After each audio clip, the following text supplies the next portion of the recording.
I always consider it my great fortune to have been born a girl in Canada and with parents who were insistent that I get an education.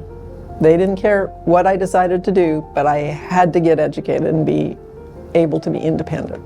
So that was my great fortune. At the end of my family practice residency, I had taken an elective in urology, and I just had a blast. The two guys the urologists that I worked with in Calgary, they were just the nicest guys. They loved what they were doing.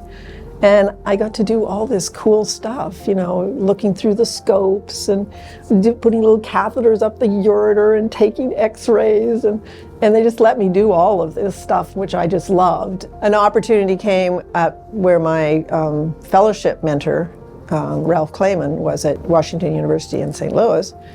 And he said, "You want to come here? I need somebody to help in the research lab."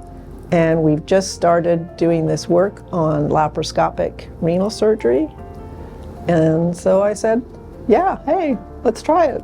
The technology was changing so quickly and so rapidly that physicians that had graduated from their residency training even 5 years previously didn't have these skills. And they recognized that these were skills that were important for their patients to have access to. And so we were teaching, and that's really where I got into the educational aspect. We were teaching these courses, and it ended up teaching all over the world, which was a great experience. Meeting women who had encountered and surmounted far more challenging obstacles than I ever did made me aware of how important it is to try and help support education. I was able to impact patients on a far more global and extensive level than I ever would have been able in a private practice to do.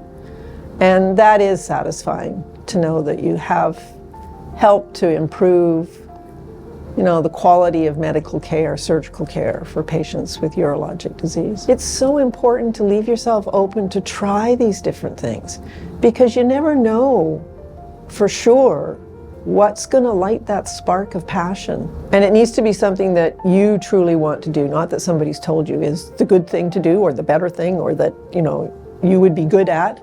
Okay, so you're good at it, but if that's not your passion, it's not going to sustain you for 40 years. I was in medicine for 40 years. I know it's hard to believe, but I was. But I loved it. You know, it was very enjoyable and satisfying and challenging.